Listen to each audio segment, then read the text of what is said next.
So we're thinking it'd be really nice to be able to catch up with people in their houses and say hi, but it's really hard to do that at the moment. So we had the idea, why not catch up in people's driveways?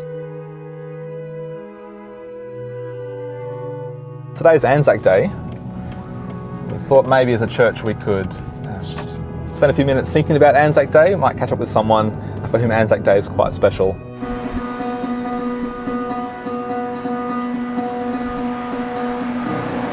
G'day Philip, you there? Yeah. Yeah, great. We're at the front if you want to come out the front. Okay. See you in a minute.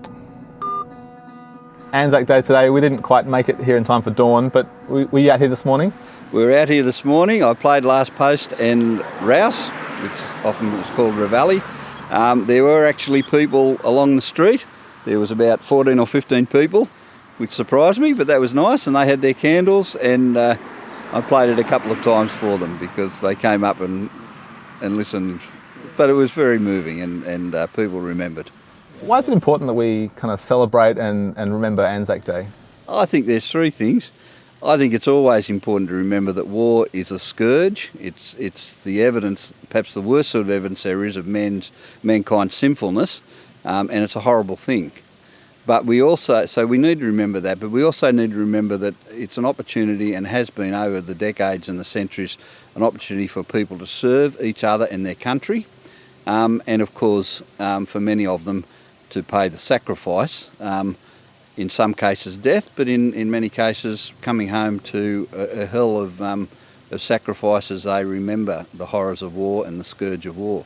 So I think those are things that we can remember. Be thankful that we're not at war at the moment, at least not in a military war, although we are at a war with COVID-19, and remember and be thankful for those that both served and paid the sacrifice for us. Yeah, I see you've got a few medals and a few badges on your hat. What's been your involvement? I did about 20 years in the Army Reserve and the Air Force Legal Reserve. I was fortunate enough that I was never called out for operational duty, but we did the training and the operations and the preparations in readiness. Now, Philip, you're a Christian.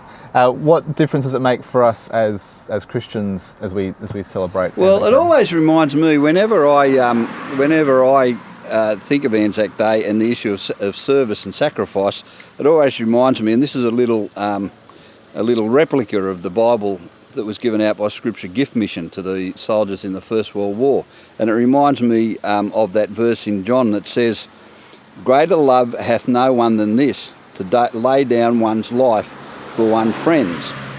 And so Anzac Day is a reminder to me of the sacrifice of Christ, which not only was an example for us, but was actually effective with a purpose, and he did it willingly and selflessly, so that we could be reconciled and back in relationship with God, and that sin, of which war, of course, is perhaps one of the most extreme examples, could be put behind us, because it wasn't what God really planned for us.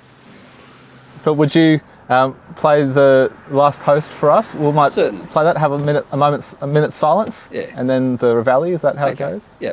Great. Okay. Thanks, Philip.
Been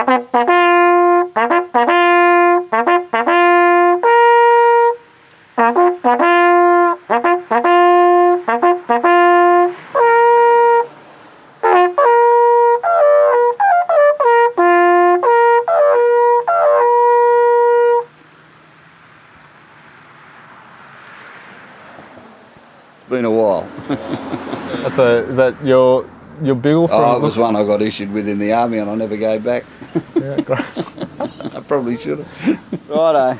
Thanks for that. All right, cheers, Phil. Thanks so much. Thank you, really appreciate it.